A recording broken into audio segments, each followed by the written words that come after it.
اور جو کچھ بھی انسان نیک اعمال کرتا ہے اگر اس کی اساس صحیح علم پر ہے تو پھر قبولیت کی امید رکھے. اگر عمل کی بنیاد صحیح علم پر نہیں ہے تو پھر یہ امید نہیں رکھے.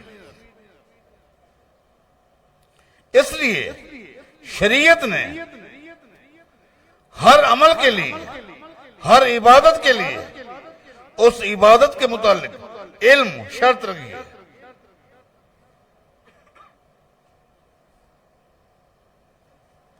فَإِذَا أَمِنْتُمْ فَاذْكُرُوا اللَّهَ كَمَا عَلَّمَكُمْ مَا لَمْ تَكُونُوا تَعْلَمُونَ. نماز پڑھنی ہے، نماز کے متعلق آپ کے پاس علم ہونا چاہیے، مکمل علم ہونا چاہیے. روزہ رکھنا ہے وَأَن تَصُومُوا خَيْرٌ لَكُمْ إِن كُنتُمْ تَعْلَمُونَ. روزہ ہے، اس کی فضیلت ہے، لیکن اس کے لیے پہلے علم ضروری ہے. روزہ کسے کہتے ہیں؟ روزے کی کچھ آداب ہے، اس کا علم ہونا چاہیے. وَأَن تَصَدَّقُوا خَيْرٌ لَكُمْ إِن كُنتُمْ تَعْلَمُونَ.